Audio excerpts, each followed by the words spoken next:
Hi, Professor K. It's really good to see you again. I just wanted to say thank you for a great month of this class. I can't believe it went by so quickly, but getting ready to move on to the next class that I have to do. So for my final signature project, I actually chose to talk about scenario 1. One of the main things that really intrigued me was that I've had some pretty interesting cases with students that have been diagnosed with Down syndrome, and thought that maybe this would be a really good opportunity to take what I have learned from my own teaching style and kind of share with you what I implement for those students. I have altered it to fit the needs of a Down syndrome student who also has a hearing loss, especially the student in scenario 1 who has a severe sensorineural hearing loss that is currently unaided. So the forms of communication that I would actually use would be obviously signing. It seems that he knows basic sign and that he would be able to do some, if not, then we would also be able to use picture representation as well, such as a pet card or visuals around the classroom to help him with that as well. So I will go ahead and start. So the first thing that I'm going to talk about is doing a one-to-one instruction for reading. And I think that it's really important for you to try and do one-on-one instructions with reading so that the student has a clear understanding of what you're asking of them and they can actually ask you questions at the same time. So what I discussed was having the student sit next to you. So having the student sit, sit here and the teacher sit here. So you're sitting next to you on the desk. You're going to open the book, and then as the student reads the book, then you will ask some questions after each page. So maybe a question like,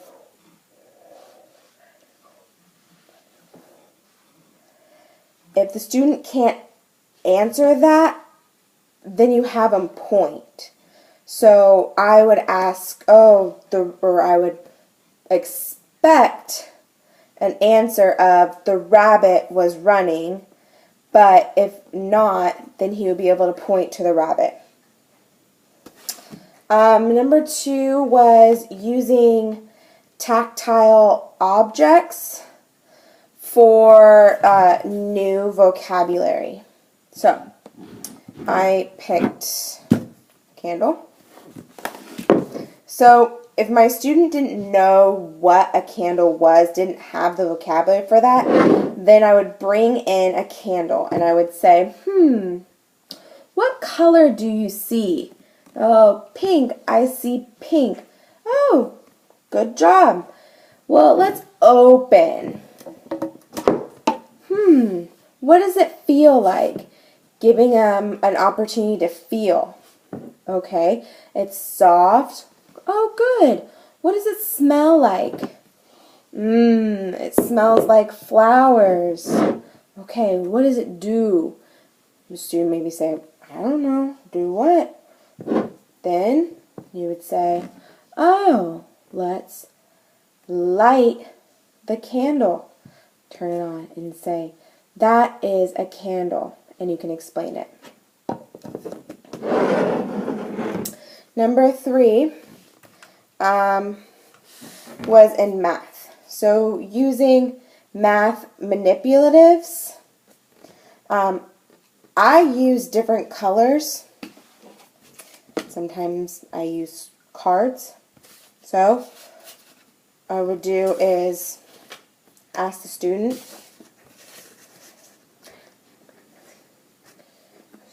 answer.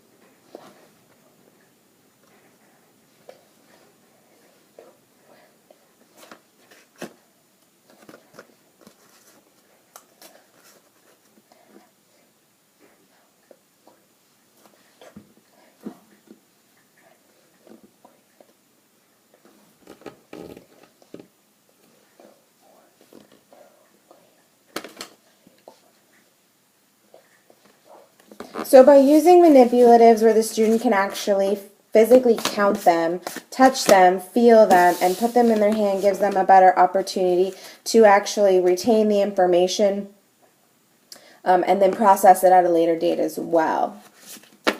That was number 3. So using manipulatives in math.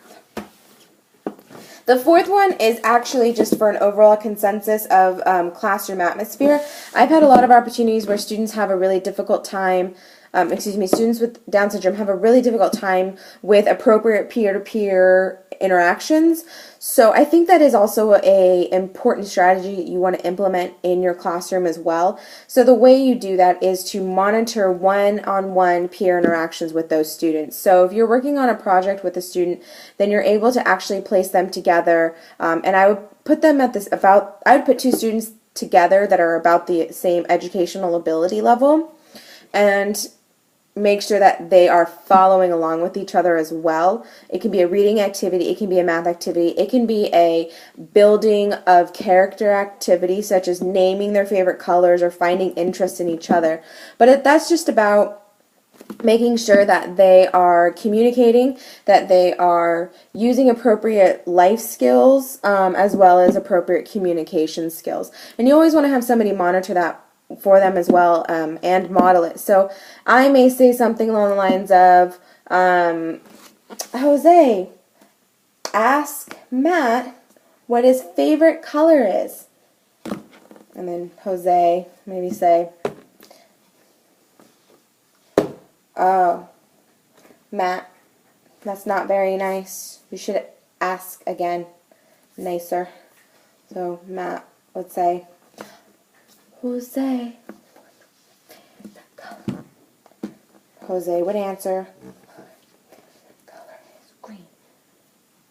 Matt, or the teacher would come in and stop, intercept, say, Matt, what's your favorite color? Do you like green?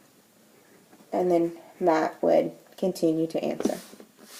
The last strategy that I, I would use is always bringing in previous background knowledge to the class and relating that to what you're learning about. So if I'm explaining animals maybe that live on a farm and we're discussing those animals, I may bring in pictures of those animals, or I may have students bring in pictures of their animals, because those all animals like cats and dogs and birds can technically live on a farm. So by having them do that, and I'm saying I have a picture of a dog who lives on a farm, then they can tell that, oh, okay, this is a dog, this is my dog, and he could live on a farm. The same thing goes for explaining families. If my student is sitting there and I'm trying to explain what a mother figure is, or what a mother does, I would contact the parents and have them send in family photos of the mother, the father, the sister, the brothers, the grandparents, and etc., so that the student is able to connect their home life with what we're doing in school, which always makes for a longer retention period because they're able to relate that to their background information and then apply it in other areas of their life. So that concludes my information regarding this lesson. Thank you so much again for the class, and I hope that I get to see you again soon. Thanks.